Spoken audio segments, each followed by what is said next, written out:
मृतं येन तस्मै श्रीगुरुवे नमः। श्रीचैतन्यमनोभीष्टं स्थापितं येन भूतले स्वयं रूपदा मह्यं ददाति सापदान्तिकं। वन्देऽहं श्रीगुरो श्रीयुतापद्कमलं श्रीगुरुन् वैष्णवांश्च श्रीरूपं सागरजातं सगना रघुनाथां वितं तं सजीवं साद्वैतं सावधूतं परिजना सहितं कृष्ण चैतन्य देवं श्रीराधा कृष्ण पादान सगना ललिता शिवशाखामृतां स नमो विष्णुपादाय कृष्णापेक्षा भूतले श्रीमते भक्ति वेदांत स्वामी नामने नमस्ते सारस्वते देवे गौरवाणी पिशाने निर्विशेषा शून्यवादी प्रसाद स्थाने वांछकल बदरुवैसा कृपा सिंधु ऐसा पतितानां पावनेभ्यो वैष्णव नमो नमः। नमो महावदन्नाय कृष्ण प्रेम प्रदाते कृष्ण कृष्ण नाम से नमः। हे कृष्ण करुणा सिंधु दीनबंधु जगतपते गोप गोपीवृंद राधाकांत नमस्ते तप्त कांचन गौरंगी श्री वृंदावनेश्वरी विश्वानुसुते देवी प्रणमामि हरिप्रिये नित्य निवासाय नित्य परमात्मने बलभद्र सुभद्राभ्यां जगन्नाथाय च नमः। जय श्री कृष्ण चैतन्य प्रभु नित्यानंद श्री अद्वैत गदाधर शिवासादि गौर भक्तवृंद हरे कृष्ण कृष्ण कृष्ण हरे हरे हरे राम राम राम हरे।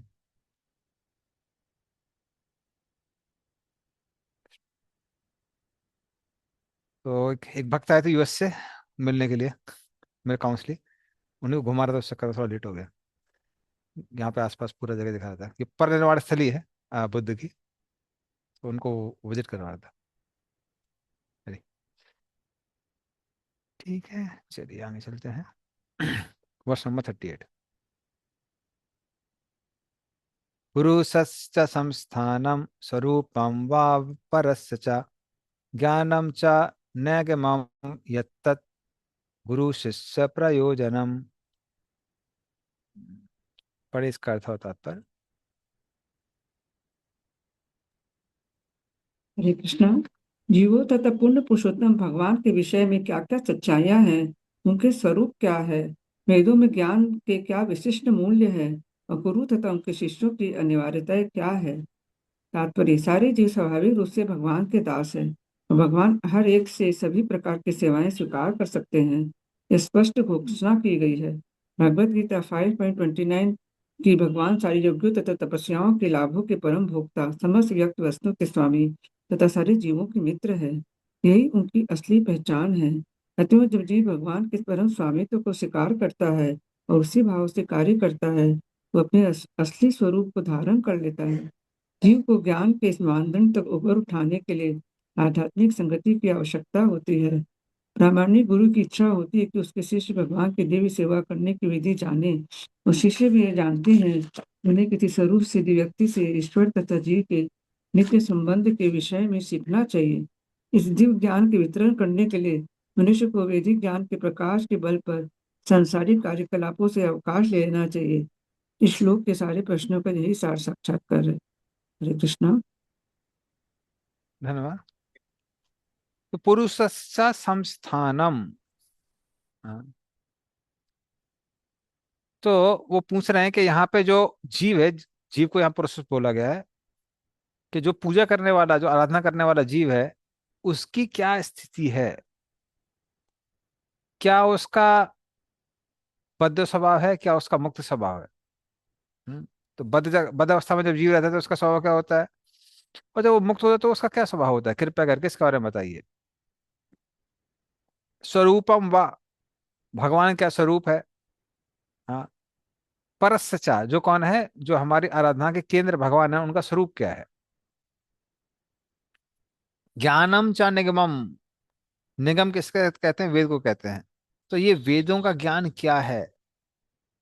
हाँ। वो ज्ञान गुरु शिष्य प्रयोजनम, जो शिष्य गुरु से प्राप्त करना चाहता है, वो वेद क्या है, वो वेदों का ज्ञान क्या है। हाँ। तो इन सब के विषय में आप बताइए। तो इस तरह से इनके विषय में वो प्रश्न पूछ रहे हैं।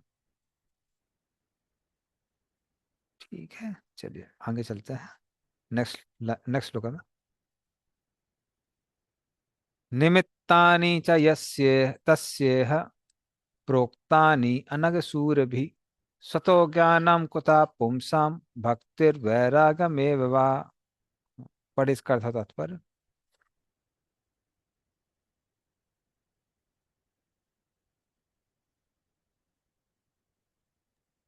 हरे कृष्णा। भगवान के निष्कलुष भक्तों ने ऐसे ज्ञान के स्रोत का उल्लेख किया है ऐसे भक्तों की सहायता के बिना कोई व्यक्ति भला किस तरह भक्ति तथा वैराग्य के ज्ञान को पा सकता है। तात्पर्य, ऐसे अनेक अनुभवी व्यक्ति है जो गुरु की सहायता के बिना आत्म साक्षात्कार के होने की बात कहते हैं।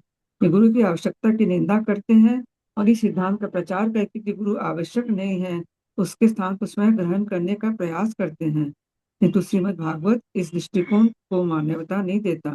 महान दीन विद्वान व्यासदेव को भी गुरु की आवश्यकता पड़ी थी और उन्होंने अपने गुरु नारद के आदेश के अनुसार इस महान ग्रंथ से भागवत की रचना की थी। चैतन्य महाप्रभु ने जो भी स्वयं भगवान चैतन्य महाप्रभु ने भी जो कि स्वयं भगवान कृष्ण है गुरु स्वीकार किया। यहाँ तक कि भगवान कृष्ण ने भी प्रबुद्ध होने के लिए संदीपनी मुनि को अपना गुरु बनाया। संसार के सारे आचार्य तथा संतों के गुरु थे। भगवत गीता में अर्जुन ने कृष्ण को अपना गुरु स्वीकार किया, यद्यपि ऐसी औपचारिक घोषणा की आवश्यकता नहीं थी। अतः सभी प्रकार से गुरु स्वीकार करने की आवश्यकता के विषय में कोई संदेह नहीं रह जाता। एकमात्र शर्त यह है कि गुरु प्रामाणिक हो, अर्थात गुरु को परंपरा प्रणाली की उचित श्रृंखला में आया हुआ होना चाहिए। सूरी महान विद्वान होते हैं, तो वे सदैव अनग या निष्कलंक नहीं, निष्कलुष नहीं होते। अनग सूरी वो है जो भगवान का शुद्ध भक्त होता है। जो भगवान के शुद्ध भक्त नहीं है या जो उनके समकक्ष बनना चाहते हैं, वे अनग सूरी नहीं है। शुद्ध भक्तों ने प्रामाणिक शास्त्रों के आधार पर ज्ञान के अनेक ग्रंथ लिखे हैं। ये रूप गोस्वामी तथा उनके सहायकों ने इसलिए चैतन्य महाप्रभु के निर्देशानुसार भावी भक्तों के मार्गदर्शन हेतु विविध ग्रंथों की रचना की है। और जो कि कोई भी भगवान के शुद्ध भक्त के पद तक सच्चे मन से अपने को ऊपर ले जाना चाहता है, उन्हें इन ग्रंथों का लाभ उठाना चाहिए। हरे कृष्णा। धन्यवाद। तो निमित्तानी जो ज्ञान का कारण है वो क्या है? भक्तों का संग। तो प्रोक्तानि अनग सूर्य भी। हाँ, तो ये ज्ञान कौन देते हैं? प्रोक्तानि मतलब देते हैं, कौन देते हैं या बोलते हैं? अनग, वो भक्त जो पाप से रहित है वो भक्त बोलते हैं। और सूर्य भी, सूर्य किसको बोलते हैं? जो भगवान के भक्त हैं। हाँ, तो वो बोलते हैं। और वो कहते हैं कि इसलिए आप कृपया करके मुझे ज्ञान दीजिए। क्यों? स्वतो ज्ञानम कुता पुंसाम भक्तिर वैराग्य च। भक्ति और वैराग, इन सब का ज्ञान बिना गुरु के कैसे प्राप्त हो सकता है? तो प्रभुपाद बोल रहे हैं इसीलिए अनग सूर्य भी जो भगवान के महान भक्त हैं, उनसे क्या करना चाहिए? उनसे ये सारा का सारा ज्ञान ग्रहण करना चाहिए। जैसे कि षड गोस्वामी गण हैं, या फिर आ, जो भगवान के अन्य पार्षद हैं, जगदानंद पंडित इत्यादि, इन सब ने अलग अलग ग्रंथ लिखे हैं, प्रभुपाद ने ग्रंथ लिखे हैं। तो इन सबसे प्रभुपाद कहते हैं इन सबसे ज्ञान ग्रहण करना चाहिए। तो बिना गुरु के ज्ञान प्राप्त नहीं हो सकता है। सो श्लोक है, पर श्लोक का क्या महात्मा है, क्या समझाना चाह रहे हैं, वो हमको गुरु के माध्यम से ही पता चलेगा। ठीक है, चलिए आगे चलते हैं। नेक्स्ट श्लोक है।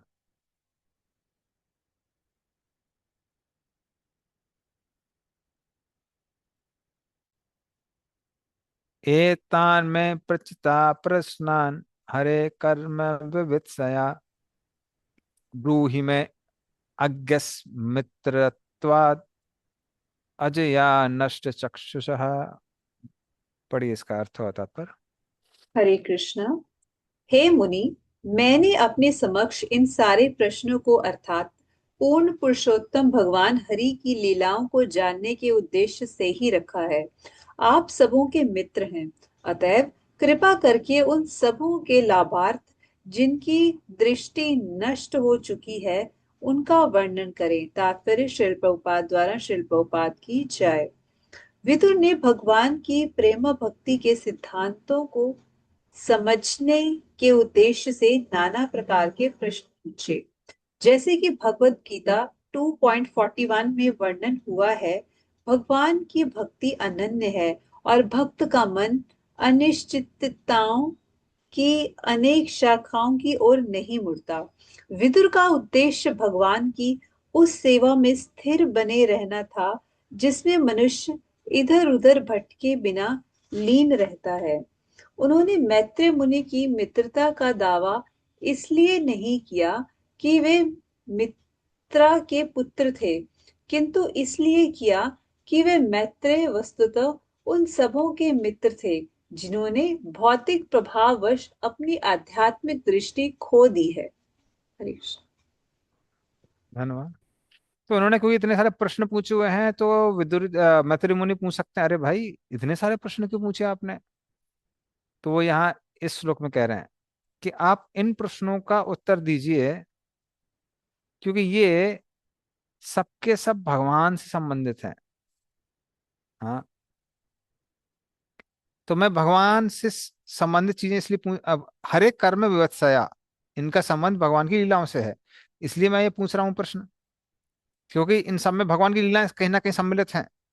हम्म, और ये ऐसे प्रश्न करना, इनका उत्तर सुनना, ये भी भगवान की एक सेवा है, इसलिए मैंने आपसे ये प्रश्न किए हैं। हम्म, और एक बार मेरे ये प्रश्नों के उत्तर मिल गए तो चीजें मुझे समझ में आएंगी कैसे सारी चीजें भगवान से संबंधित हैं। और एक बार ये समझ में आ जाएगा तो मैं पूर्ण रूप से भगवान की सेवा में अपना ध्यान लगा पाऊंगा और अन्य जगहों से अपने ध्यान को हटा पाऊंगा। हाँ, और जब पूर्ण रूप से मेरा ध्यान भगवान की ओर लग जाएगा तब मैं भगवान को प्राप्त कर सकता हूं। इसीलिए मैं आपसे ये प्रश्न पूछ रहा हूं। हाँ, तो वो यहाँ पे मित्र मित्रत्व बोल रहे हैं, इसलिए नहीं क्योंकि वो इस पर ऊपर लिख रहे हैं मित्रा के पुत्र हैं, इसलिए बोल रहे हैं क्योंकि वो पूरे संसार के मित्र हैं। कैसे संसार के मित्र हैं? क्योंकि वो श्रीमद् भागवतम का ज्ञान सबको देने वाले हैं, इसलिए उनको क्या बोलते हैं? मित्रत्वात्। ब्रूहि में अज्ञस मित्रत्वात्। ठीक है, चलिए नेक्स्ट श्लोक में चलते हैं।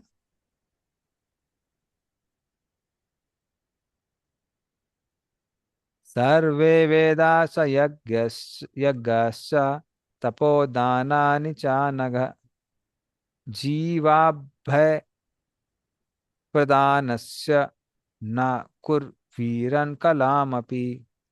पढ़े इसका था तात्पर्य। हे अनग, इन सारे प्रश्नों के आपके द्वारा दिए जाने वाले उत्तर समस्त भौतिक कष्टों से मुक्ति दिला सकेंगे। ऐसा दान समस्त वैदिक दानों, यज्ञों, तपस्याओं इत्यादि से बढ़कर है। तात्पर्य श्रील प्रभुपाद द्वारा श्रील प्रभुपाद की जय। सबसे बड़ा दान है सामान्य जनों को संसार की चिंताओं से मुक्ति दिलाना। ऐसा केवल भगवान की भक्तिमय सेवा संपन्न करने से ही हो सकता है। ऐसा ज्ञान अनुपमय है। वेदों का ज्ञान का अनुशीलन करना, यज्ञ करना तथा दान देना, ये सभी मिलकर भक्ति से प्राप्त होने वाली तथा संसार की पीड़ा से मिलने वाली शांति के एक अंश के तुल्य भी नहीं है। मैत्रेय ने दान से न केवल विदुर मैत्रेय के दान से न केवल विदुर लाभान्वित होंगे, अपितु अपनी वसुधामयी प्रकृति के कारण यह दान सब कालों में अन्य समूह का उद्धार करेगा। इसी तरह मैत्रेय अमर हैं। हरि हरि। धन्यवाद। तो वो बोल रहे हैं, तपोदानानि च अनग। हे अनग, जिन्होंने कोई पाप नहीं किया, ऐसे मित्र मुनि। तो जो हेल्प, जो सहायता एक जीव को इस संसार से उद्धार करने में दी जाती है, करने के लिए दी जाती है, उसकी तुलना संपूर्ण वेदों के अध्ययन से, सर्वे वेदेश्चा, यज्ञ करने से, यज्ञश्चा, तपो तपस्या करने से, दानानि दान करने से, इन सब से उनकी तुलना नहीं की जा सकती है। तो ये जो हेल्प है ये सबसे बड़ी हेल्प है।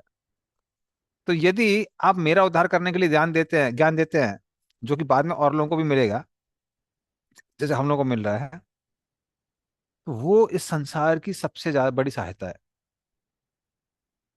उसकी तुलना किसी और चीज से नहीं की जा सकती है।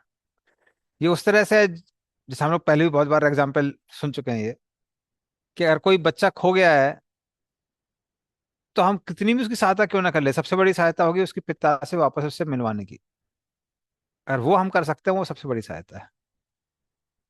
तो इसीलिए ये जो आप करने जा रहे हैं ये हम सबके लिए कल्याणकारी है और आपका भी यश बढ़ाने वाली है।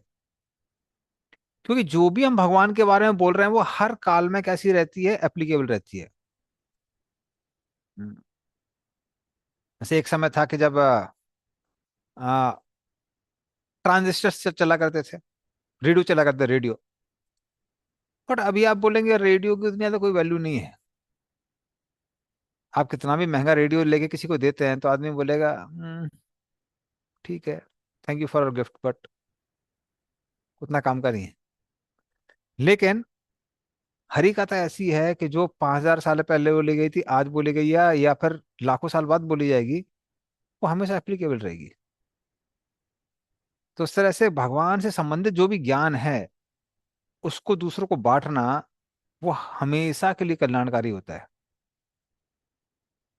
हम्म, जैसे कभी यूट्यूब चैनल में अभी भी कोई डिवोटी में से कुछ क्वेश्चन पूछता है तो मैं रेफर कर देता हूँ, प्रभु वो वाला लेक्चर है, वो आप वहां सुन सकते हैं। और मैं 100 साल बाद भी रेफर कर सकता हूँ। और अगर पूर्व जन्म की याद रही, जो नहीं रहती है तो फिर मैं बोल सकता हूँ पूर्व जन्म में मैंने वो लेक्चर दिया था, आप उसको सुन सकते हैं। तो पॉइंट में क्या बोल रहा हूँ, ये जो नॉलेज है ये बियॉन्ड टाइम एप्लीकेबल रहती है, जो स्पिरिचुअल साइंस है। बाकी साइंसेस या फिर जो भी चीजें हैं वो एक समय के बाद कैसी हो जाती है, बेकार हो जाती है। हो सकता है वो उस इंस्टेंट पे बहुत यूजफुल हो, पर कुछ समय बाद चली जाती है।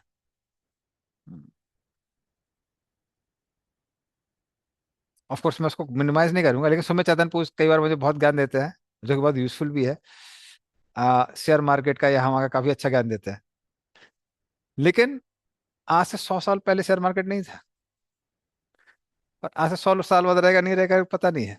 ऑफ कोर्स उनकी उनका ज्ञान मेरे लिए बहुत एप्लीकेबल है, it is helping in my Krishna consciousness. तो वो उसमें काफी हेल्पफुल है। बट पॉइंट में क्या बोल रहा हूँ कि वो ये सारी नॉलेज कैसी है, ये टेम्पररी नॉलेज है। या फिर किसी की फैशन की नॉलेज है, फैशन बदलता रहता है। हेल्थ की नॉलेज भी है। तो अनलेस अनटिल वो आयुर्वेद से कनेक्टेड है, मेडिसिन की जो साइंस है वो चेंज होती रहती है। इवन जो आपका नॉर्मल ब्लड प्रेशर है, वो 1970s में कुछ और था, अभी कुछ और है। तो चीजें बदलती रहती हैं। बट भक्ति का जो नॉलेज है वो ऐसी नॉलेज है कि वो कभी भी नहीं बदलती है। हाँ, अगर आप दूसरे स्पीसीज में भी चले जाते हैं, दूसरे प्लांट में भी चले जाते हैं, तो चेंज नहीं होती है। इसलिए ये जो नॉलेज है, ये जो दान है, ये सबसे बड़ा दान है। Even if you are hearing, I am speaking, और you are speaking to someone else, आप हम किसी से भी सुन रहे हैं, बोल रहे हैं, कंटेम्पलेट कर रहे हैं, वो सबसे ज्यादा कल्याणकारी है पूरे संसार के लिए। ठीक है। ओके, अब लास्ट वर्स इस चैप्टर का।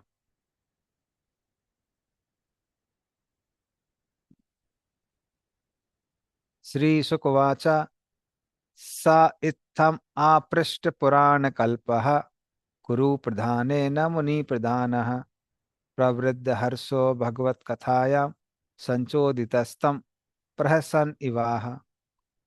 पढ़े इसका अर्थ और तात्पर्य।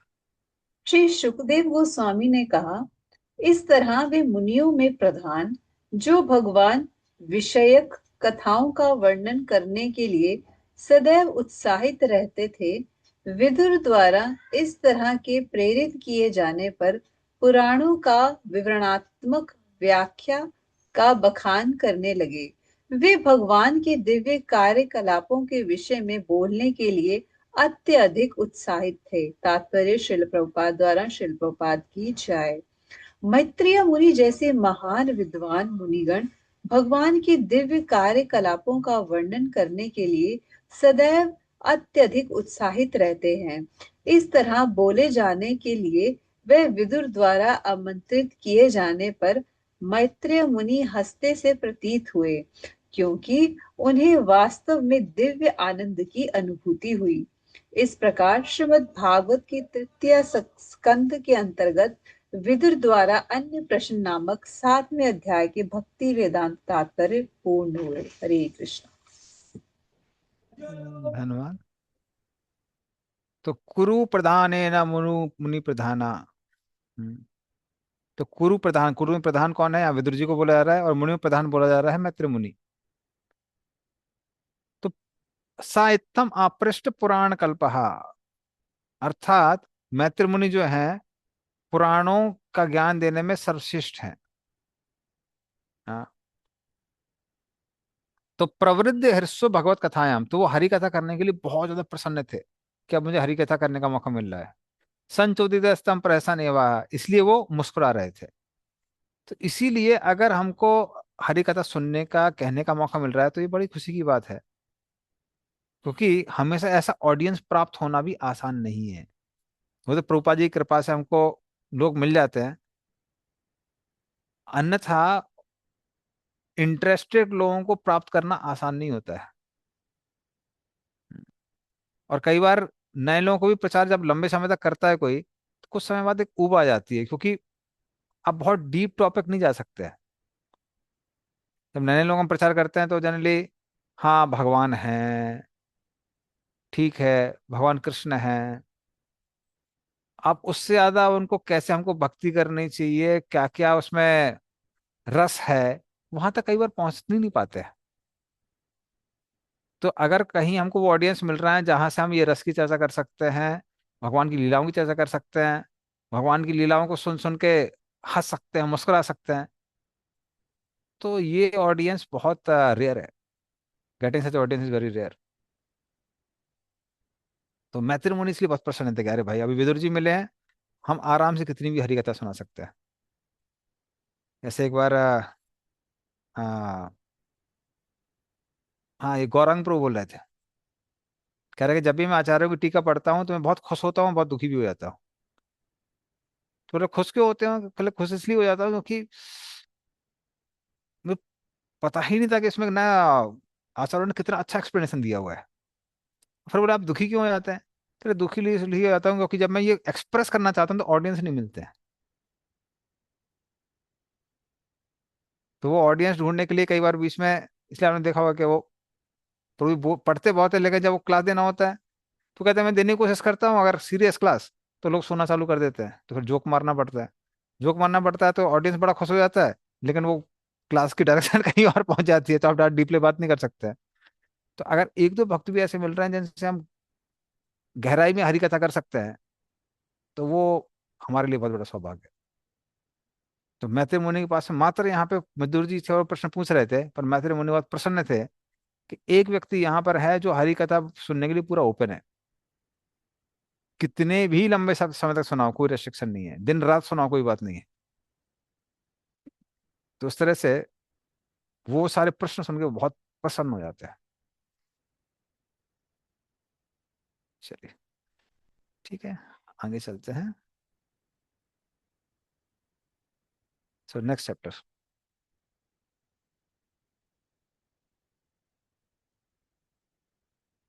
तो अब मैत्री मुनि जहां से उन्होंने छोड़ा था, हम्म, अभी वो वापस आ, वहीं से स्टार्ट करते हैं मैत्री मुनि। तो एक मिनट रुकिए।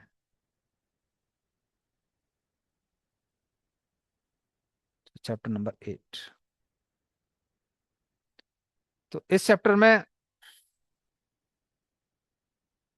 आ, ब्रह्मा जी कैसे भगवान विष्णु की नाभि से निकलते हैं, कैसे वो अपने भगवान को ढूंढने लगते हैं, समाधि में कैसे उनको भगवान के दर्शन होते हैं। हम्म, तो ये सारी चीजें यहाँ पर डिस्क्राइब की गई है, इसमें बताई गई है। चलिए ठीक है, तो आगे चलते हैं। श्लोक नंबर 1। मैत्रुवाचा सत्सेवनीयो बत पुरुवंशो यल्लोकपालो भगवत प्रधानः बभूव वित्थेहा जित कीर्तिमालां पदे पते नूतनयसि अभीक्षणः अभीक्षणम्।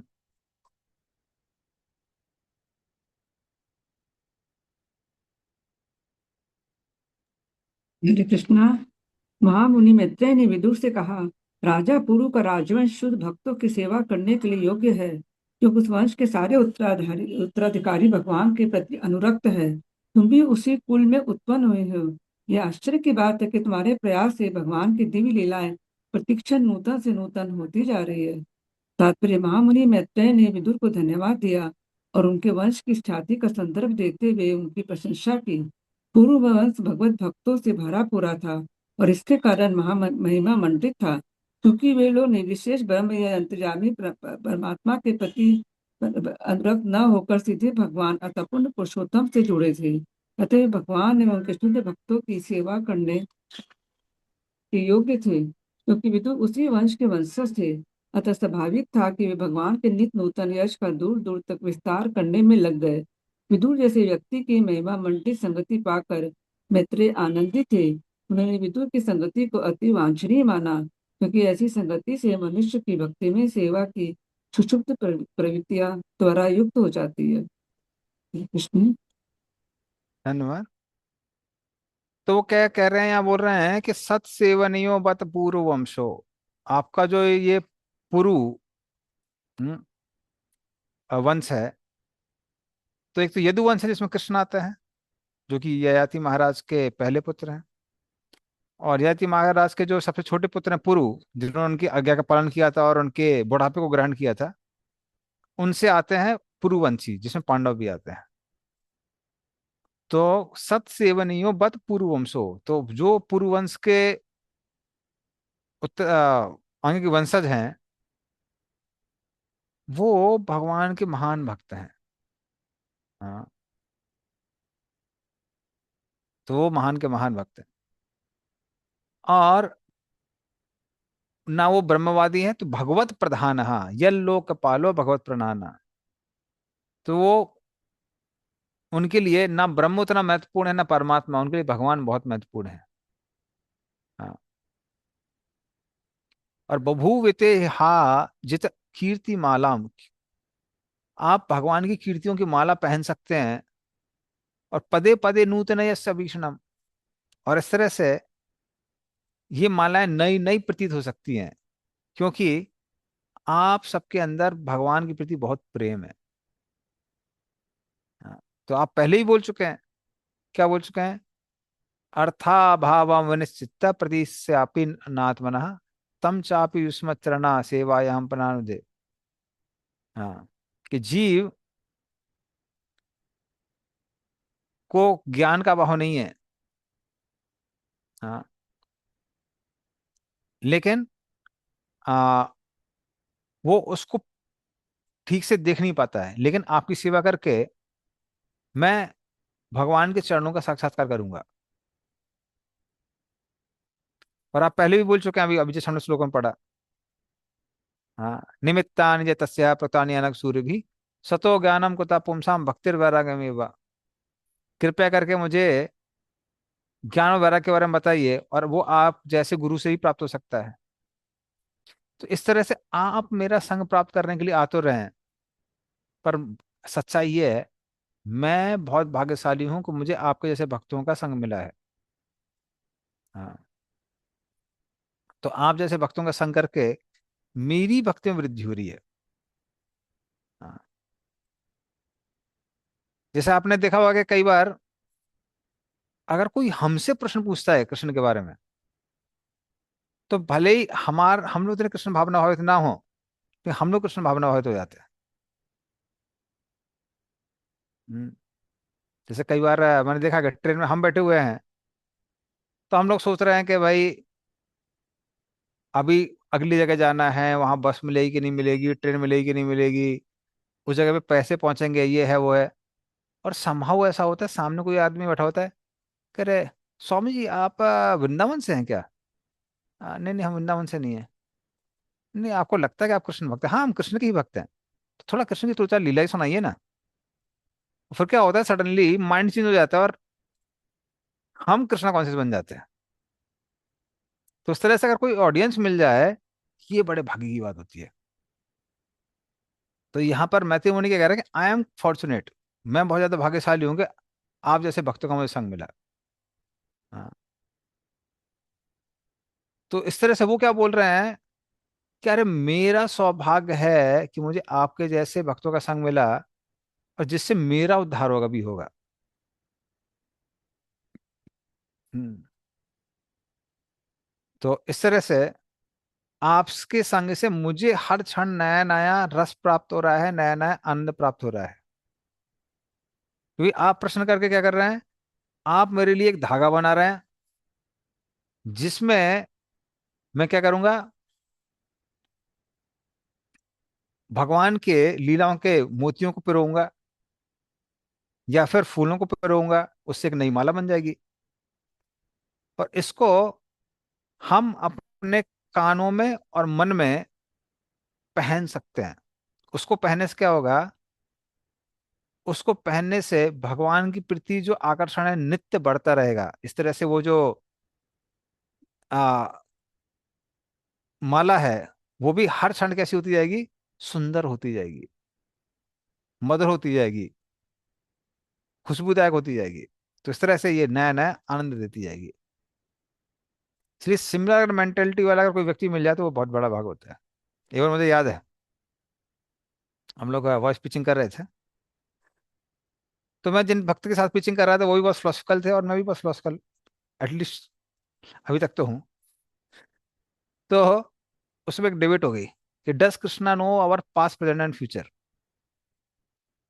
और ये तब थी जब हम लोग जैसे सोने जा रहे थे, 9:30 के आसपास हो रहा था। हम वन प्रोग्राम हम लोग का वहाँ पे 3:45 या 4 o'clock, हाँ 4 o'clock था उस वॉइस में।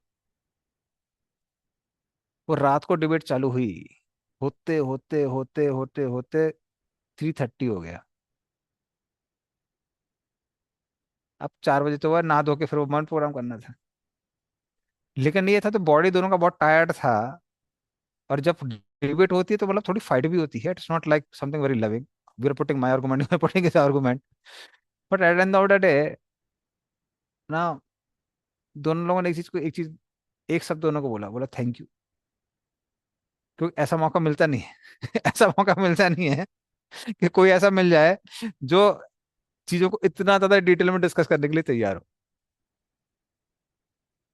उसी तरह से जो भक्त लोग रस में आनंद लेते हैं, तो उनको कोई रसिक भक्त मिल जाता है और वो लोग आपस में जब हरि कथा करते हैं तो वो उनके लिए रेयर मोमेंट है। हम्म, तो इस तरह से मैत्रेय मुनि भी विदुर जी क्या कर रहे हैं, वो उनको धन्यवाद दे रहे हैं कि बिकॉज ऑफ यू, आपकी वजह से अब मुझे ये सारी कथाएं बताने का मौका मिलेगा। ठीक है, चलिए आगे चलते हैं नेक्स्ट श्लोक में।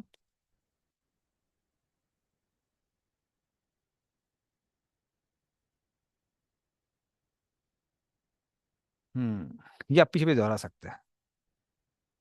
सोहम नृणाम क्षुल्ल सुखाय दुखम, सोऽहं सोहम नृणां कुशलसुख्यां दुःखम् महाद्गतानां विरमाय तस्य, महद्गतानां विरामाय तस्य प्रवर्तये भागवतं पुराणम्, प्रवर्यते भगवतां भागवतं पुराणम् पुराणम् यदा साक्षात् भगवान् ऋषिभ्यः, यदा साक्षात् साक्षात् भगवान् भगवान् ऋषिभ्यः। ऋषिभ्यः।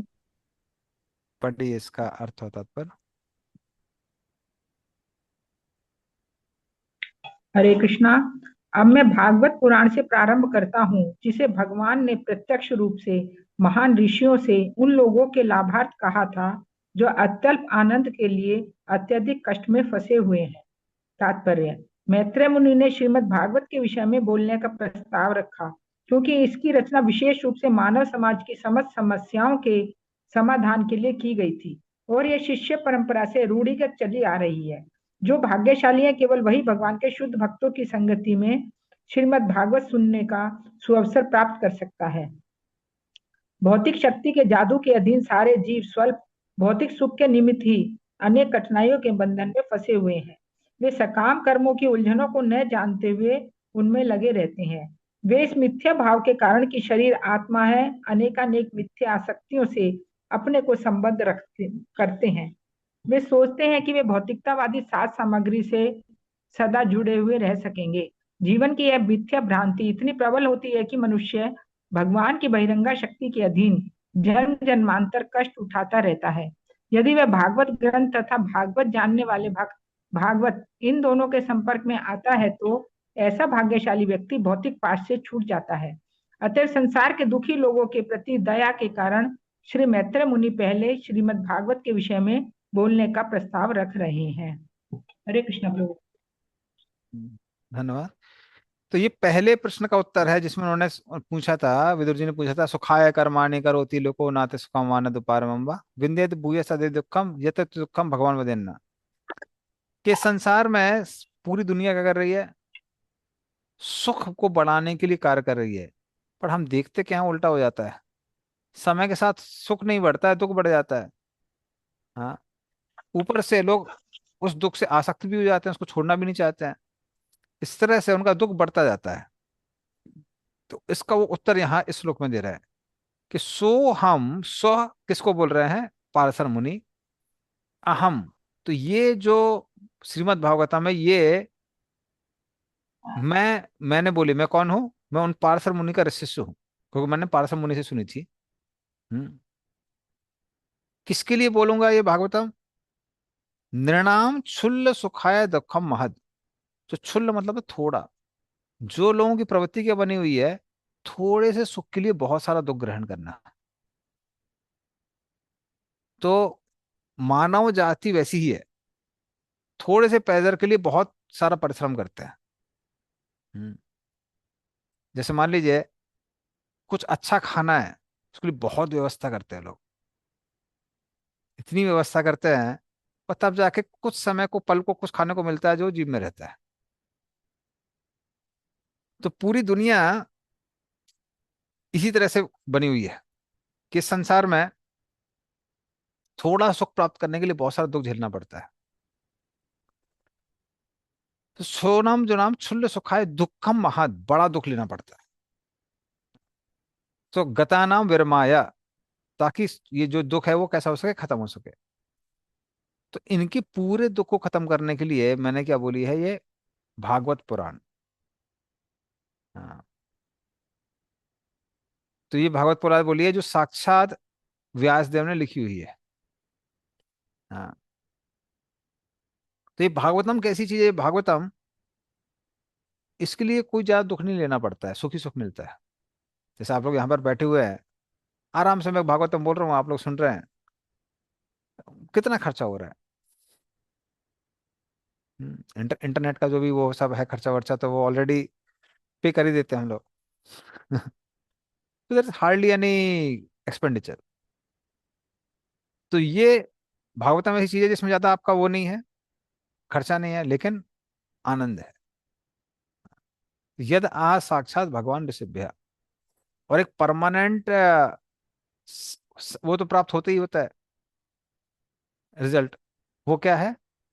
संसार का दुख हमेशा के लिए समाप्त हो जाता है जब हम भगवत धाम चले जाते हैं, वो तो 100% होता है। तो ये मैंने उन लोगों के लिए बोला हुआ है जो भौतिक जगत के नारकीय दुख से आसक्त है, उनके लिए बोला हुआ है।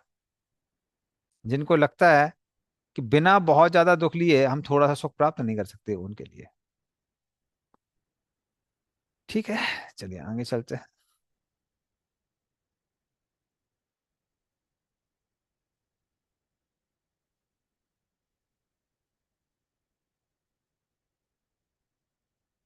आसीनम उर्वयाम भगवंतमाद्यम संकर्षणम देवमकुंठ सत्वम विवित्सवस्तत्वम अतः परस्य कुमार मुख्या मुनियो अन्वपृच्छन्।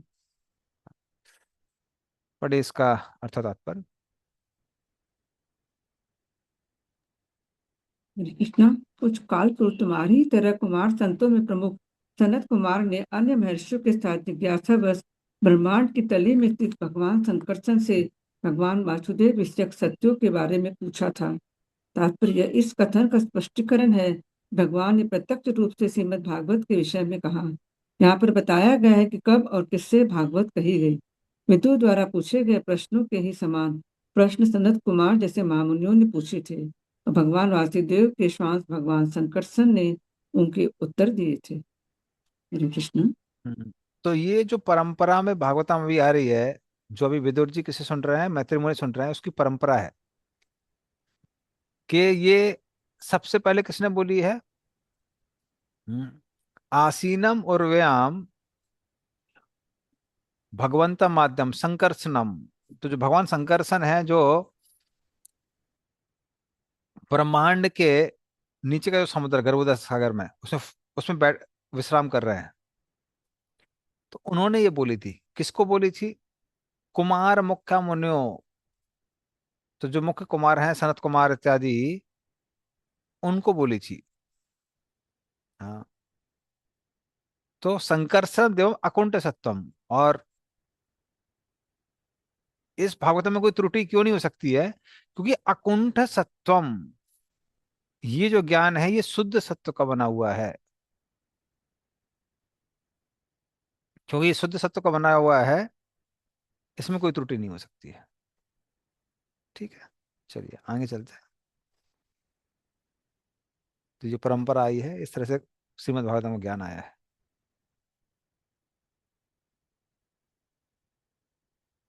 स्वम एव दिष्णाम बहुमानयन्तम यत वासुदेवाभि धम आमनन्ति प्रत्यक धृताक्षाम्बुजकोशम ईषट उन्मीलयन्तम विबुधोदयाय।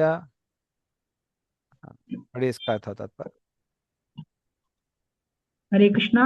उस समय भगवान संकर्षण अपने परमेश्वर का ध्यान कर रहे थे, जिन्हें विद्वजन भगवान वासुदेव के रूप में सम्मान देते हैं। किंतु महान पंडित मुनियों की उन्नति के लिए उन्होंने अपने कमलवत नेत्रों को कुछ कुछ खोला और बोलना शुरू किया। हरे कृष्णा प्रभु जी। हाँ, तो इस तरह में वो क्या कर रहे थे? स्व एव दिष्णम बहुमानयन्तम, तो स्वादिष्णम मतलब उनके जो आश्रय हैं, जिनका वो आश्रय लेते हैं भगवान वासुदेव, उनकी वो पूजा कर रहे थे। हाँ, और प्रत्यक धिताक्षाम्बुज कोशम ईसत उन्मीलयन्तम, उन्होंने अपनी आंखें थोड़ी सी खोली हुई थी, तो ध्यान कर रहे थे अपने आनंद के लिए। पर फिर उन्होंने सोचा नहीं नहीं नहीं, ये लोग प्रश्न पूछने के लिए आए हैं, इनका भी थोड़ा कल्याण करना चाहिए।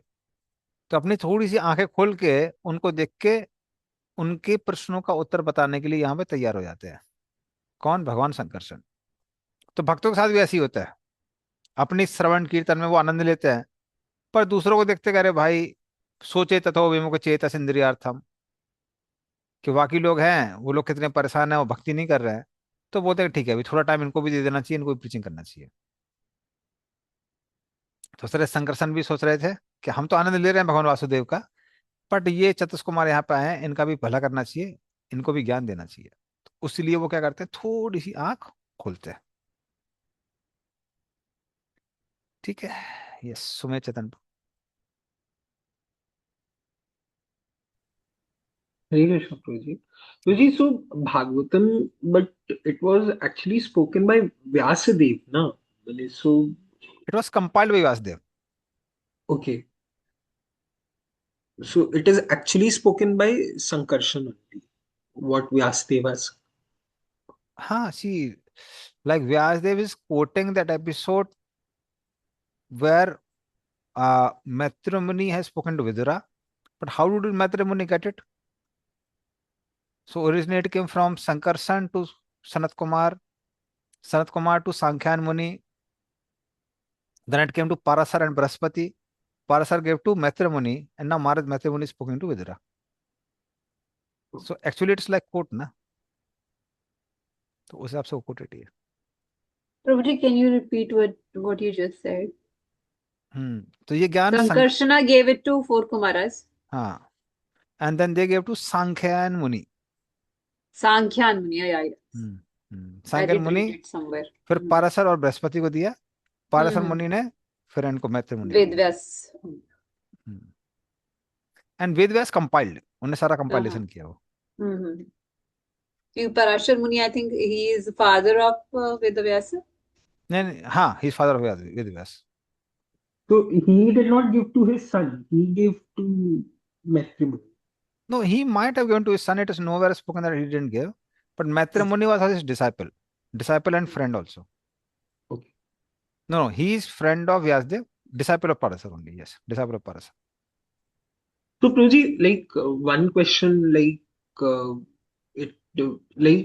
this when we read the Bhagavatam, hmm so this in the Bhagavatam, Sukdev Goswami is only speaking, but hmm like if we see in the first canto and all, so that Sukdev Goswami's appearance, those things also come. Hmm And so, how is this uh, there? Mane, like Vyasadeva has written it. Hmm So, is it like that first canto is like not directly Vyasadeva बने वो कैसे है? You नहीं नहीं, वो देखिए, ये सारी चीजें हमको कैसे प्राप्त हुई, हमको प्राप्त हुई है व्यासदेव से, व्यासदेव कंपाइलेशन से। अभी व्यासदेव ने क्या किया है, व्यासदेव ने अलग अलग एपिसोड्स को उठा के यहाँ पे रखा है, and they all are Bhagavatam only, वो सबके सब भागवतम है। तो अलग अलग संवादों को उन्होंने यहाँ से लेके वहां पे रख दिया है, इधर से उधर, उधर से उधर, उधर से उधर। और जनरली आप देखेंगे एक डिवोटी दूसरे डिवोटी को कोट कर रहा है, मतलब वो क्या बोल रहा है कि हमने भी इन दोनों से सुना है, इन दोनों के बीच में यहाँ हुआ है, इन दोनों के बीच में वहां पे हुआ है। और सब लोग एक हिसाब से परफेक्ट सोर्स को कोट कर रहे हैं। जैसे यहाँ पे उन्होंने शंकर संघ को कोट किया है कि हाँ भाई, जो मैं भी नॉलेज दे रहा हूँ वो मैंने अल्टीमेटली शंकर संघ से मिली हुई, जो कि एक परफेक्ट सोर्स है। तो इस तरह से हर कोई कहीं ना कहीं एक परफेक्ट सोर्स को कोट कर रहा है, ये बताने के लिए कि ये कैसा है, ऑथेंटिक है। पर हमको जो प्राप्त हुआ वो किससे प्राप्त हुआ, वो व्यासदेव से प्राप्त हुआ है। तो जो हमारे 12 कैंटोस हैं, ये सारी चीजें हैं, अल्टीमेटली अगर हम बोला जाए तो ये कहाँ से हमको प्राप्त हुआ है, ये व्यासदेव से प्राप्त हुआ है। बट व्यासदेव ने क्या किया, अलग अलग सोर्सेस से चीजों को लेके कंपाइल किया है। Now Sukhdev Goswami is one of the prominent personality जिन्होंने ऑलमोस्ट पूरी भागवतम बोली है, अगर फर्स्ट कांड को छोड़ दिया जाए तो। बट हमको जो प्राप्त हुई है वो किसी व्यासदेव से प्राप्त हुई so Proji in the first canto, like when Vyasadeva is speaking about himself, so that he has written on his own, like it can be said as the autobiographical part. है। हाँ हाँ हाँ, बोल सकते हैं। और there is nothing wrong in that, because Vyasadev is also consider pretty authentic person. जहां तक वेदों की बात आती है, हर कोई व्यासदेव को एक्सेप्ट करता है as a most powerful and personality, और उनकी दी हुई चीजों को टॉप मोस्ट एक्सेप्ट करता है। तो उस हिसाब से कुछ उसमें कुछ गलत नहीं है। जैसे अगर जैसे हम लोग और कुछ लिखते हैं तो सारे लोग बोल सकते हैं अरे पता नहीं इन्होंने लिखा है सही है कि नहीं है, लेकिन व्यासदेव ने लिखा है तो कोई टेंशन ही नहीं है। तो even the writer is very authentic, सिर्फ स्पीकर की बात नहीं है, इवन राइटर कैसे बहुत ऑथेंटिक है व्यासदेव स्वयं में। ठीक है। Thank you. Okay.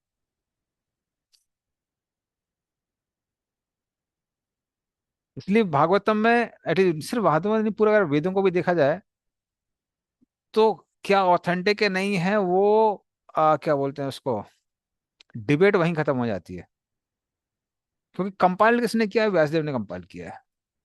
और व्यासदेव ने अगर कंपाइल किया है तो व्यासदेव कहीं भी ऐसी चीज को कंपाइल नहीं करेंगे जो ऑथेंटिक नहीं है।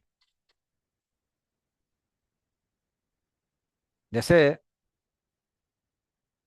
अगर आपको कोई बुक लिखनी होगी तो आप कहीं भी, ऐसा नहीं है कि एक पान वाला और एक बीड़ी वाला दोनों दोनों आपस में बात कर रहे हैं और आप वो फाइनेंसिस के बारे में कुछ बोल रहे हैं, वो उठा के आपको एक सीए की बुक लिखेंगे और उन लोगों को कोट करेंगे, नहीं करेंगे। You will always quote someone who is authentic in that field. तो उसी तरह से ज्यादा व्यासदेव की बात आती है, उनको तो पता भी है ना कि क्या ऑथेंटिक है क्या नहीं है। तो अगर वो कोट कर रहे हैं, वो कुछ लिख रहे हैं, तो फिर उसमें त्रुटि होने की संभावना होती नहीं है। ओके, चलिए तो आगे चलते हैं नेक्स्ट श्लोक में। सर्वधूनि उदारद स्वजटा कलापेर उपस्पृशन्तस चरणोपधानम पद्मं यद अर्चन्ति अहिराज कन्या स प्रेम नाना बलिभिर वरार्था। बड़े इसका अर्थ होता है। हरे कृष्णा। क्योंकि मुनिगण गंगा नदी के माध्यम से उच्चतर लोकों से निम्नतर भाग में आए थे, फलस्वरूप उनके सिर के बाल भीगे हुए थे। उन्होंने भगवान के उन चरण कमलों का स्पर्श किया जिनकी पूजा नागराज की कन्याओं द्वारा अच्छे पति की कामना से विविध सामग्री द्वारा की जाती है। तात्पर्य: गंगा का जल सीधे विष्णु के चरण कमलों से प्रवाहित होता है और उनका मार्ग ब्रह्मांड उच्चतम लोक से लेकर निम्नतम लोक तक जाता है। मुनिगण प्रवाहित जल का नाव उठाकर सत्य लोक से नीचे आए। परिवहन की यह विधि योग शक्ति से ही संभव हो सकी। यदि कोई नदी हजारों मील तक प्रवाहित होती है तो पूर्ण योगी इस जल में केवल डुबकी लगाकर एक स्थान से दूसरे स्थान पर तुरंत पहुंच सकता है। गंगा ही एकमात्र ऐसी नदी है जो समूचे ब्रह्मांड में प्रवाहित होती है और मुनिगण इस पवित्र नदी के माध्यम से ब्रह्मांड भर में यात्रा करते हैं। यह कथन कि उनके बाल गीले थे यह सूचित करता है कि विष्णु के चरण कमल से सीधे निकले जल गंगा से ही बाल गीले थे। जो भी व्यक्ति अपने सिर से गंगा जल का स्पर्श करता है वह प्रत्यक्ष रूप से भगवान से चरण कमलों का स्पर्श करता है और संपूर्ण पाप कृत्यों के फलों से मुक्त हो जाता है। यदि कोई व्यक्ति गंगा में स्नान करने या समस्त पापों के धुल जाने के बाद फिर से पाप करने से अपने को बचाता है तो निश्चित रूप से उसका उद्धार हो जाता है। किंतु वह पुनः पाप कम करने लगता है तो उसका गंगा स्नान हाथी के स्नान की तरह है जो नदी में ठीक से नहाता है किंतु बाद में भूमि की धूल से अपने शरीर को धूसरित करके सारा किया कराया बिगाड़ देता है। हरे कृष्णा।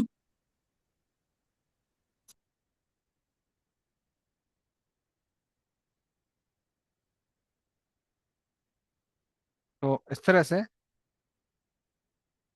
जब ये चतुष कुमार वहां पर आए तब क्या हुआ, तब उनके बाल गीले थे। अब उनके बाल गीले क्यों थे? क्योंकि वो उसी वाया मीडिया से आए थे, गंगा से। तो गंगा जो है वो हर उसमें बहती है, प्लानिटरी सिस्टम में। तो सत्यलोक से पाताल लोक तक वो गंगा के माध्यम से ही आए थे। और प्रभुपाद बताते हैं कि कुंभ मेले में बहुत सारे जो साधु संत हैं, अचानक से वहां पे प्रकट हो जाते हैं। वो कैसे आते हैं? वो गंगा के माध्यम से आते हैं। तो वो अलग अलग लोकों में होते हैं, कई बार उच्चतर लोकों में भी हो सकते हैं। पर जब कुंभ का मेला आता है तो अचानक से वहां से प्रकट हो जाते हैं। और फिर आप देखेंगे कुंभ के मेले के बाद सब गायब हो जाते हैं। तो सारे साधु संत वैसे नहीं है, बट ऐसे बहुत सारे साधु संत हैं जो गंगा के माध्यम से उधर पे आते हैं।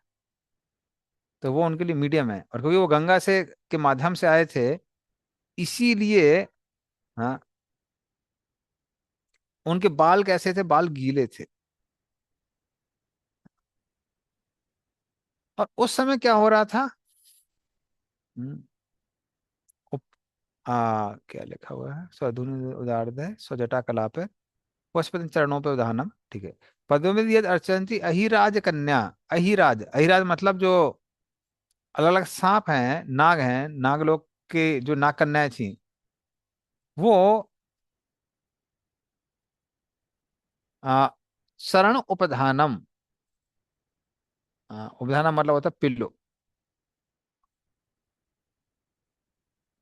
तो भगवान के चरण कमल हैं, वो किसकी तरह है? वो तकिए की तरह है। और इनको कौन दबा रही थी, या उनका कौन आश्रय ले रही थी? अहिराज कन्या। जो अलग अलग सांपों की कन्या है, नागलोक की कन्या है, वो ले रही थी उसका आश्रय। किस लिए ले रही थी? ताकि उनको मन वांछित वर प्राप्त हो। और इसमें से बहुत सारी जो कन्या है वो बाद में कृष्ण की लीला में जाके गोपियां बनती है। So there one set of gopis. तो उसके लिए वो संकर्षण की पूजा करती हैं, और भगवान संकर्षण के आशीर्वाद से उनको कृष्ण की प्राप्ति होती है। ठीक है, चलिए आगे चलते हैं। प्रभु जी, जस्ट क्यूरियोसिटी कि मतलब वो सत्यलोक से मतलब संकर्षण के पास आए भागवतम सुनने, मतलब उसका हम्म। कुछ प्रीलूड है क्या कि मतलब something happened, they had some curiosity in mind and that's why they came down, how suddenly they came? हाँ तो सत्य, हाँ एक्चुअली सत्यलोक में वो मोस्टली ब्रह्मा जी के पास दो बार ऐसे, एक बार एपिसोड जरूर हुआ था जब वो ब्रह्मा जी से प्रश्न पूछते हैं, ब्रह्मा जी कंफ्यूज हो जाते हैं, और फिर भगवान हंस के रूप में आते हैं और उनको ज्ञान देते हैं। वो भी भागवत में हम्म आने वाला है। हम्म हम्म? हम्म और यहाँ सत्यलोक से आए हैं, इसका मतलब यह है कि वो साथ ब्रह्मा जी से मिलके आए हैं। So apart from that detail is not given. लेकिन वो जनरली कहाँ रहते हैं, वो तपलोक में रहते हैं, और कई बार तपलोक से ज्ञान प्राप्त करने के लिए ब्रह्मा जी के पास भी जाते हैं। तो या तो ब्रह्मा जी उनको बोलते होंगे अरे भाई इतने प्रश्न है, जाके शंकर से पूछो जाके, या फिर वो उनसे सुनते हैं बट फिर क्यूरोसिटी और बढ़ जाती है, तो इसलिए वहां चले जाते हैं पूछने के लिए। So but that detail prelude आचार्य लोगों ने दिया नहीं है। ठीक है। ठीक है, चलिए अगले श्लोक में चलते हैं।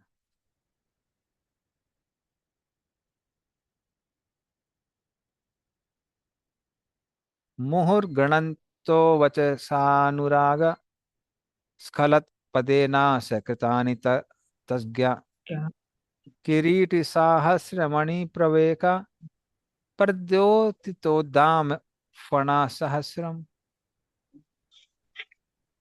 सनत कुमार आदि 4 कुमारों ने, जो भगवान की दिव्य लीलाओं के विषय में सब कुछ जानते थे, स्नेह तथा प्रेम से भरे चुने हुए शब्दों से लय सहित भगवान का गुणगान किया। उस समय भगवान संकर्षण अपने हजारों फनों को उठाए हुए अपने सर की चमचमाती मणियों से तेज बिखेरने लगे। तात्पर्य श्रील प्रभुपाद द्वारा श्रील प्रभुपाद की जय। भगवान कभी कभी उत्तम श्लोक कहते हैं, जिसका अर्थ है कि जिसकी पूजा भक्तों द्वारा चुने शब्दों से की जाती हो। जो भक्त भगवान की भक्ति में स्नेह एवं प्रेम से पूर्णता निमग्न रहता है, उसके मुख से ऐसे चुने हुए शब्दों की झड़ी लग जाती है। ऐसे अनेक उदाहरण हैं, जिनमें एक छोटे से बालक ने भी, जो भगवान का महान भक्त था, भगवान की लीलाओं के गुणगान के लिए चुने हुए शब्दों में उत्तम स्तुति की। दूसरे शब्दों में, मधुर स्नेह तथा प्रेम उत्पन्न हुए बिना कोई भी व्यक्ति भगवान की स्तुति उत्कृष्ट ढंग से नहीं कर सकता। हरे कृष्ण।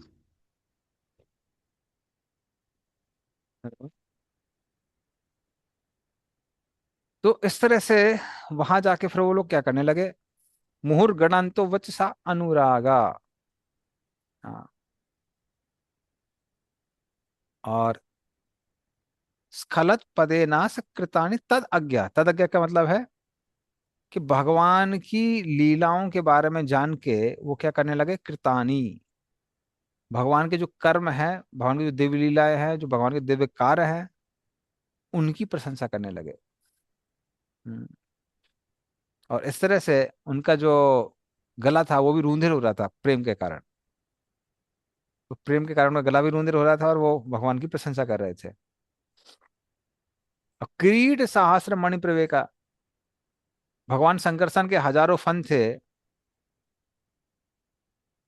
और उसके ऊपर क्या था, मणियां लगी हुई थी, वो मणियों से अलंकृत था। तो इस तरह से वो उनसे उनकी स्तुति करते हैं और उनसे प्रश्न पूछते हैं।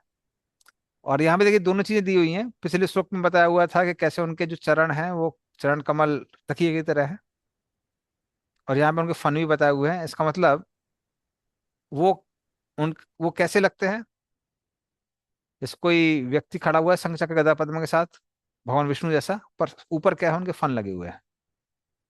तो लगता है कि जो आ, जैसे डीटीज बनी होती हैं या फिर स्कल्पचर्स बने होते हैं, वो वैसे ही दिखाई पड़ते हैं भगवान शंकर से।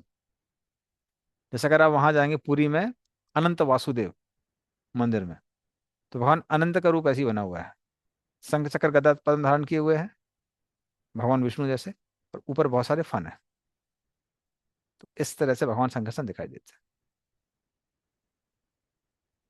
ठीक है, चलिए आगे चलते हैं श्लोक नंबर 7 पे।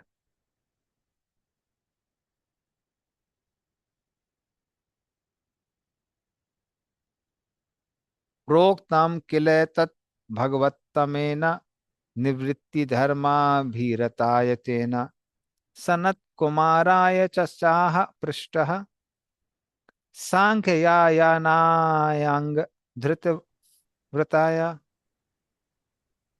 इस तरह भगवान संकर्षण ने उन महर्षि सनत कुमार से श्रीमद् भागवतम का भावार्थ कहा, जिन्होंने पहले से वैराग्य का व्रत ले रखा था।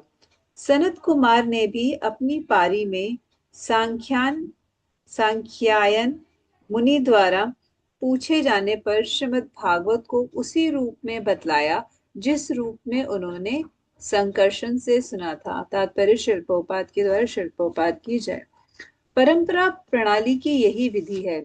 यद्यपि सुप्रसिद्ध सनत कुमार जीवन की सिद्ध अवस्था में थे, फिर भी उन्होंने भगवान संकर्षण से श्रीमद् भागवत का संदेश सुना। इसी तरह सांख्यायन द्वारा ऋषि द्वारा पूछे जाने पर सनत कुमार ने भगवान संकर्षण से जो संदेश सुना था उसे कह सुनाया। दूसरे शब्दों में, जब तक कोई उचित अधिकारी से नहीं सुन लेता तब तक वह उपदेशक नहीं बन सकता। इसीलिए भक्ति योग में 9 बातों में से 2 बातें श्रवण तथा कीर्तन सर्वाधिक महत्वपूर्ण हैं। ठीक से सुने बिना कोई व्यक्ति वैदिक ज्ञान के संदेश का प्रचार नहीं कर सकता। हरे कृष्ण। धन्यवाद। तो ये जो श्लोक है किसने बोला है? भगवत तमेना, भगवान संकर्षण ने बोला है। किसको बोला है? सनत कुमार को बोला है। और भगवत्तम का मतलब ये भी हो सकता है कि सारे भक्तों में सर्वश्रेष्ठ, वो भक्त जिनको आ सृष्टि का पूरा ज्ञान है, संसार की सृष्टि कैसे होती है।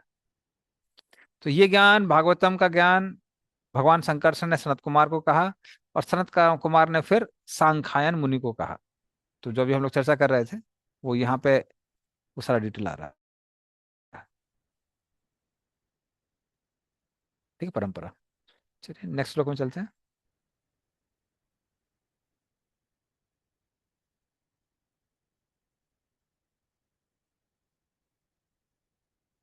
सांख्यायनः पारमहंस मुख्यो विवेक्ष्यमाणो भगवद विभूति जगात सु अस्मत् गुरवे अन्विताय परासरायात बृहस्पतेश्च। सांख्यायन मुनि आध्यात्मवादियों में प्रमुख थे, और जब वे श्रीमद् भागवत के शब्दों में भगवान की महिमाओं का वर्णन कर रहे थे, तो ऐसा हुआ कि मेरे गुरु पराशर तथा बृहस्पति दोनों ने उसको सुना। Means this Maitreya Muni saying that his guru is Parashar Muni. Is that right, Prabhu?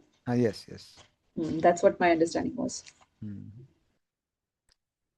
तो सांख्यायन पारमहंस मुख्यो, सांख्यायन मुनि परमहंसों में मुख्य हैं। विवक्ष्य मानो भगवत विभूति ही, तो जब वो भगवान की विभूतियों का वर्णन कर रहे थे तब क्या हुआ? जगात्सु अस्मात् गुरवे अन्विताया, जो मेरे गुरु हैं, गुरु पराशर, वो भी उस समय थे, जो कि उनके बहुत कृतज्ञ थे, जो उनकी बहुत सेवा कर रहे थे, वो भी वहां पे थे। और पराशर वो कौन थे? वो हमारे गुरु पराशर, पराशरार्थाया। और साथ में कौन थे? बृहस्पतिश्च, बृहस्पति भी वहां पर थे। तो पराशर मुनि और बृहस्पति दोनों उधर पे उपस्थित थे जब सांख्यायन मुनि ये ज्ञान दे रहे थे। तो इस तरह से ये परंपरा आ जाती है। ठीक है, आगे चलते हैं। तो ये क्लियर हो गया कि उनके गुरु थे, तो मतलब उनको अपने गुरु से प्राप्त हुई है।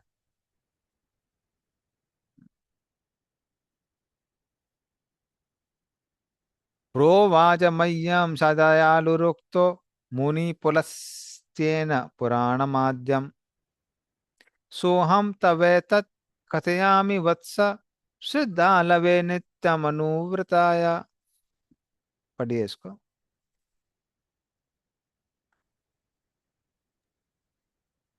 हरे कृष्णा।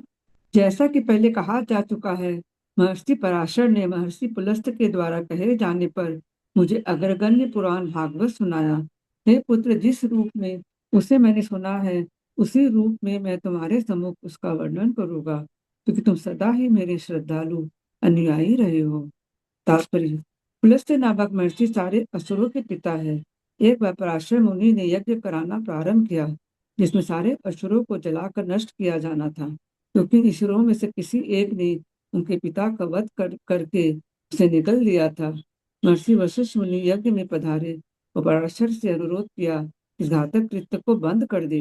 मुनियों के समुदाय में वशिष्ठ के पद पर एवं प्रतिष्ठा के कारण पराशर उनके अनुरोध को टाल न सके। जब पराशर ने यज्ञ रोक दिया तो असुरों के पिता पुलस्त ने उनके ब्राह्मण स्वभाव की प्रशंसा की और यह आशीर्वाद दिया कि भविष्य में पुराणों के महान वक्ता बनेंगे, जो वेदों के पूरक ग्रंथ है। पराशर के कार्य की पुलिस ने प्रशंसा की कि पराशर ने क्षमा दान की अपनी ब्राह्मण शक्ति से असुरों को क्षमा कर दिया था।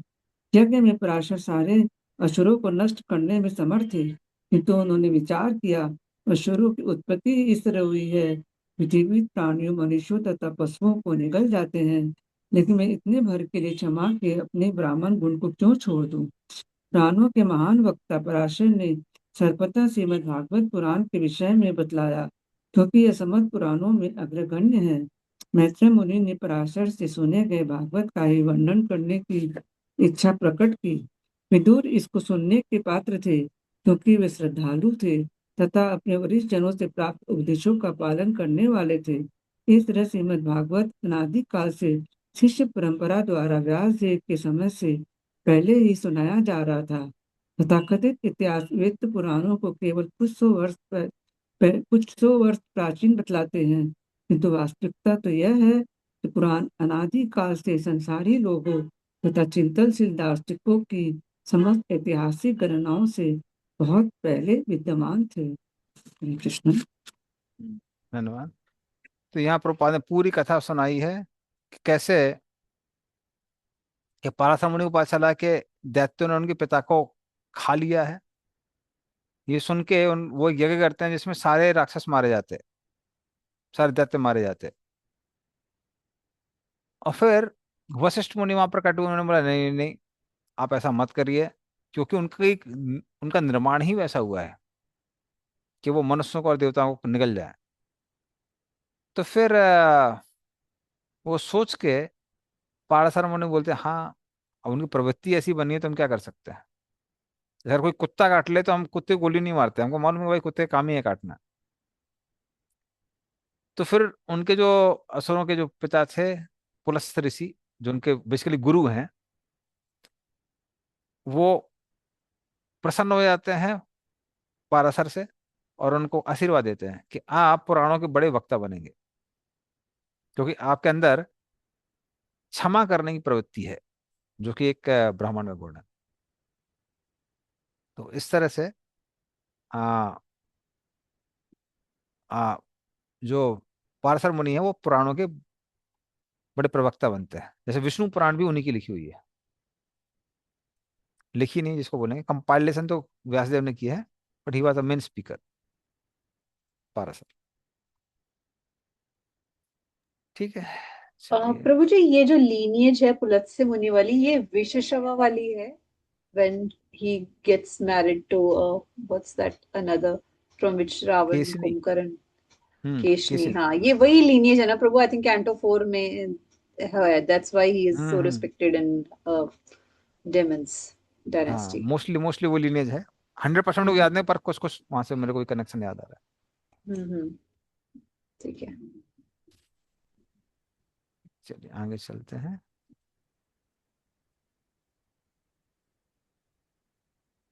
तो यहाँ पे एक इंपॉर्टेंट पॉइंट प्रभुपाद क्या बोल रहे हैं, वो ये कह रहे हैं कि देखिए ये प्रूफ है कि भागवतम ऑथेंटिक है।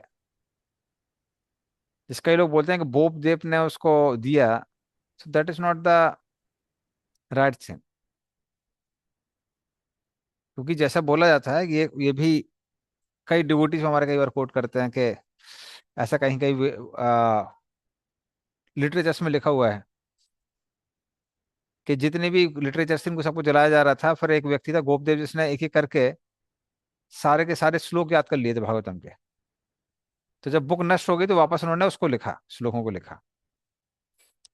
बट मेरा क्रॉस क्वेश्चन ऐसा ही रहा जिसको मैं आज तक उन डिवोटी से जिन्होंने ऐसा बोला था उन्होंने कभी आंसर नहीं दिया। वो ये था कि प्रभु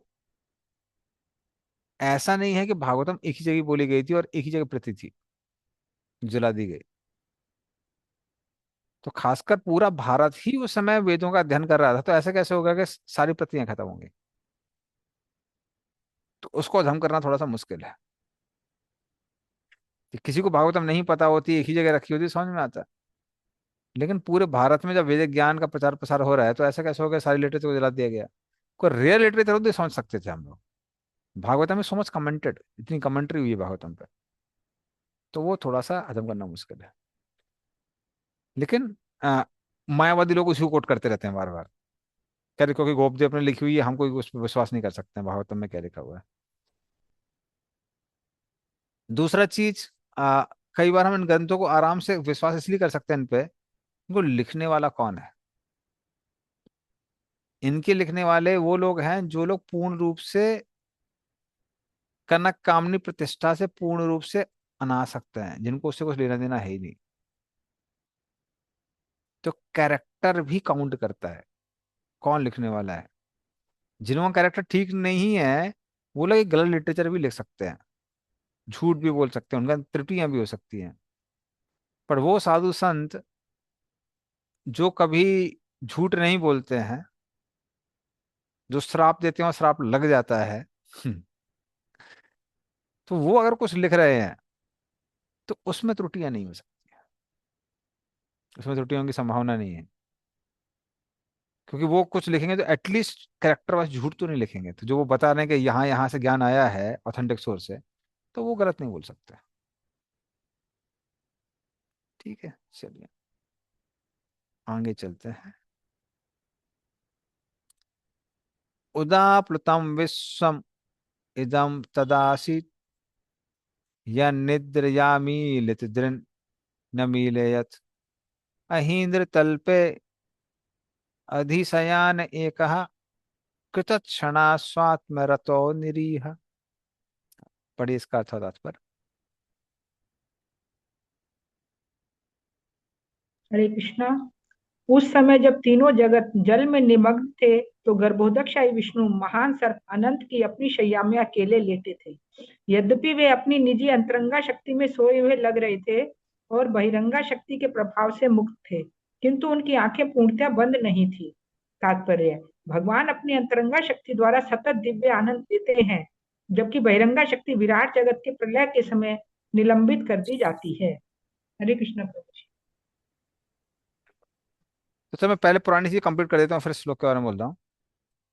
तो अब मुझे याद आ रहा है कि एक बार हनुमान प्रेषक महाराज बता रहे थे, जिन्होंने बहुत रिसर्च की हुई है भागवतम पे। तो महाराज बता रहे थे कि एक बार एक कमेंटेटर ने लिखा हुआ था कि शायद भागवतम को पढ़ के ऐसा लगता है कि शायद गोपदेव ने भी लिखी है। फिर नेक्स्ट पर्सन ने जब थीसिस लिखी तो इसके बेसिस पे लिखी कि उनके अनुसार भागवतम गोपदेव ने लिखी है। फिर तीसरे ने बोला कि दो दो कमेंटर बोल चुके हैं, इसका मतलब ये भागवतम गोपदेव ने ही लिखी है। और ऐसा करते करते वो चीजें कहीं और कहीं के कहीं और पहुंच गई। तो महाराज ने फॉरेन की यूनिवर्सिटीज वगैरह में जहाँ पे पुरानी और भी प्रतियां रखी हुई हैं, वो सब उनका रिसर्च किया है। तो फिर महाराज बताया ऐसे वो पॉपुलर हुआ। बट अदरवाइज एकदम क्लियर है कि भागवतम व्यास देव की ही कंपाइलेशन है।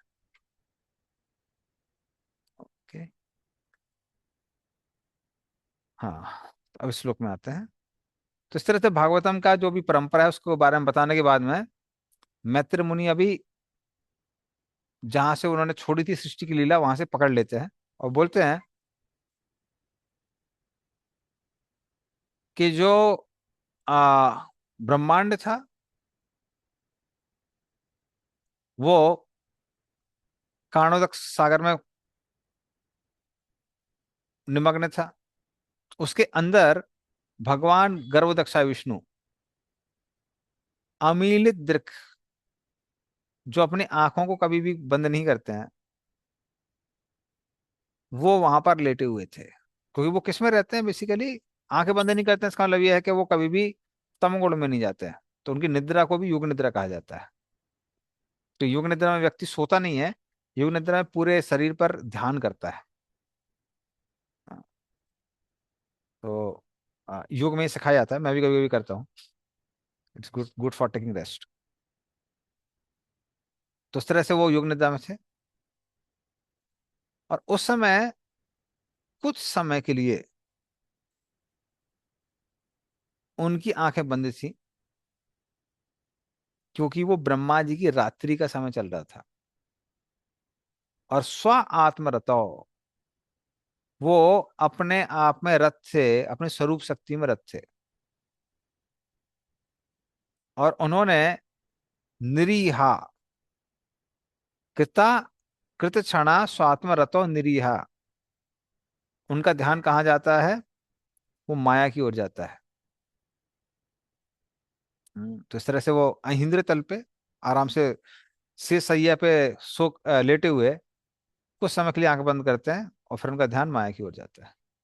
इसका मतलब ये सृष्टि कौन सी सृष्टि लिखी हुई है? ये लिखी हुई है जो ब्रह्मा जी के दिन के अंत के बाद में, जब उनकी सुबह होती है, वो सृष्टि है। तो सेकंड कैंटो में जो थी वो ब्रह्मा जी की उत्पत्ति की बात की थी सृष्टि, और ये ब्रह्मा जी के दिन के एंड के बाद की सृष्टि है। तो वो डिफरेंस है, इसलिए सीक्वेंस में कुछ कुछ डिफरेंसेस आते हैं सेकंड कैंटो और थर्ड कैंटो में। ठीक है। प्रभु जी, यू वांट टू से कि ये वाली जो अब बात कर रही है मतलब कंप्लीट डिवास्टेशन हो चुकी है, नाइट तो मतलब कंप्लीट डिवास्टेशन हो गई ना? नहीं, कंप्लीट नहीं है, ये पार्शियल है, मतलब ये डे के एंड में है। जो हमने सेकंड कैंटो में पढ़ी थी वो ओके, ब्रह्मा नाइट है, जी की। नाइट है, उनका हाँ उम्र ही खत्म नहीं हो गया है, अभी नाइट हुआ है, हाँ ठीक हाँ है। हाँ। Got it. सेकंड कैंटो वाली वो लाइफ के एंड वाली थी। ठीक है, चलिए आगे चलते हैं। तो ये श्लोक उसको इंडिकेट करता है। नेक्स्ट श्लोक। सो अंता शरीरे अर्पित भूत सूक्ष्म कालात्मिकां शक्तिम उदीरयाणः उवास तस्मिन् सलिले पदेशे यथानुले नो दारुणी रुद्धवीर्यः। जिस तरह ईंधन के भीतर अग्नि की शक्ति छिपी रहती है, उसी तरह भगवान समस्त जीवों को उनके सूक्ष्म शरीर में लीन करते हुए प्रलय के जल के भीतर पड़े रहे। वे काल नामक स्वतः अर्जित शक्ति में लेटे हुए थे। तात्पर्य शिल प्रभुपाद द्वारा। शिल प्रभुपाद की जय। जब तीनों लोक ऊर्ध्व ऊर्ध्व मध्य तथा अधोलोक प्रलय के जग में निमग्न हो गए, तो तीनों लोकों के जीव काल नामक शक्ति के द्वारा अपने सूक्ष्म शरीरों में पड़े रहे। इस प्रलय के स्थूल शरीर अप्रकट हो गए, किंतु सूक्ष्म शरीर स्थित रहे, जिस तरह भौतिक सृष्टि का जल पड़ा रहता है। इस तरह भौतिक शक्तियां पूर्णता निशेष नहीं हुई, जैसा कि भौतिक जगत के पूर्ण प्रलय में होता है। धन्यवाद। तो सारे जीव जो स्वर्ग और उसके नीचे के लोकों में रहते हैं, उनका क्या होता है? तो वो यहां दिया हुआ है कि जो देवताओं के, मनुष्यों के और जो भी निम्न लोक के प्राणी थे, उन सबके सूक्ष्म शरीर भगवान विष्णु के शरीर में थे, उसका आश्रय ले रहे थे। जब वो महाविष्णु के शरीर में होते हैं तो उनके सूक्ष्म शरीर भी नहीं होते हैं, जब वहां आश्रय लेते हैं। यहाँ अपने सूक्ष्म शरीर के साथ वो आश्रय लेते हैं, ये डिफरेंस है। ठीक है। उस समय जब लेते हैं तो सूक्ष्म शरीर भी नहीं बचता, वो भी खत्म हो जाता है। यहाँ पे सूक्ष्म शरीर के साथ विश्राम ले रहे थे। और उन्होंने क्या किया, उस समय काल शक्ति उसको पुकारा, जिसने अभी अभी क्या किया था, सबके स्थूल शरीरों को नष्ट किया था तीनों जगत में। स्वर्ग लोक और उससे नीचे के सारे जगत हैं उनमें किया था। हाँ। और उस तरह से वो सारे के सारे जो जीव थे एक साथ, वो उनके शरीर में आश्रय ले रहे थे। वो कहाँ रहते हैं? वो पाताल लोक के नीचे रहते हैं, स्वे पदे। अपने हम्म, निवास स्थान पे रहते हैं, जो कि जल के बीचों बीच है। और अपनी शक्ति द्वारा वो जल को अपने पास आने से रोकते हैं। तो उस समय जो महर लोग और उसके ऊपर के जो प्राणी होते हैं, वो भगवान को नहीं देख पाते हैं। क्योंकि महर लोग और उसके ऊपर के जो प्राणी होते हैं उनकी आयु ज्यादा होती है, स्वर्ग लोग तक के लोगों की आयु कम होती है। जैसे देवताओं की एक मनवंतर तक राज्य चलता है उनका बस। तो महर लोग और ऊपर के प्राणी नहीं मरते हैं, लेकिन फिर भी वो भगवान को नहीं देख पा रहे थे, इसलिए उनकी तुलना किससे की गई है, यथा अनलो दारुणी रुद्र वीरेहा। जैसे लकड़ी के अंदर अग्नि है पर दिखती नहीं है, कब प्रज्वलित होती है, जब उसको एक बाहर की अग्नि से कांटेक्ट में लाते हैं। तो बाहर की अग्नि जब अंदर लकड़ी के कांटेक्ट में आती है, तो अंदर की लकड़ी की अग्नि में कैसी हो जाती है, प्रज्वलित हो जाती है, एक साथ बाहर निकलती है। तो इस तरह से, पर दिखती नहीं है। उसी तरह से भगवान भी उनको नहीं दिखाई दे रहे थे, बाहर लोग और ऊपर के लोगों लोगों के प्राणों को। ठीक है, चलिए चलते हैं आगे। तो जी यहाँ पे हाँ, काल काल शक्ति में ये क्या वो टाइम को सिग्निफाई कर रहा है कि कोई अलग एंटिटी काल नहीं, टाइम फैक्टर ओनली। टाइम पर? हाँ, पर ये कौन है, इनको महाकाल भी कहा जाता है, जिनको भगवान शिव हम लोग कहते हैं। तो ही टाइम फैक्टर एक्चुअली, जो कि इस संसार को एक पर्टिकुलर डायरेक्शन में लेके जाते हैं। जैसे सृष्टि हो रही है तो सृष्टि हो रही है, विध्वंस हो रहा है तो विध्वंस हो रहा है। तो क्योंकि चीजें आगे बढ़ रही हैं, वो किसकी वजह से हो रहा है, वो टाइम फैक्टर की वजह से हो रहा है। क्योंकि जब तक टाइम फैक्टर काम नहीं करेगा तब तक सृष्टि भी नहीं होगी ना। हम्म। जैसे फोटोग्राफ्स ऐड नहीं होंगे तब तक मूवी नहीं बनेगी। तो उसके लिए भी हमको टाइम चाहिए, तो इसलिए वो ये काल शक्ति को वो करते हैं, ही अवेकन्स, उसको जगाते हैं। इस टाइम पर इस जोन में लाइक जो ग्रॉस बॉडी अनमेनिफेस्ट हो जाती है हाँ कहानी। हाँ, ग्रॉस बॉडी। लेकिन जब पूरा विध्वंस होता है, पूरा प्रलय आता है, तो उस समय ग्रॉस बॉडी सटल बॉडी दोनों खत्म हो जाते हैं। इस समय सिर्फ ग्रॉस बॉडी खत्म हुआ है, सटल बॉडी खत्म नहीं हुआ है। तो वो डिफरेंस है किसमें, जब डिवास्टेशन होता है ब्रह्मा जी के डे के एंड में और लाइफ के एंड में। ठीक है, चलिए तो फिर एंड करते हैं, क्योंकि ऑलमोस्ट टाइम हो गया। कंदरा श्रीमद् भागवतम की जय, श्री प्रभुपाद की जय। वांछा कल्पतरुभ्यश्च कृपा सिंधुभ्यो च पतितानां पावनेभ्यो वैष्णव, श्री प्रभुपाद की। हरे कृष्णा प्रभु जी, सादर प्रणाम। नंद प्रणाम, हरि बोल। Prabhuji. हरि हरि।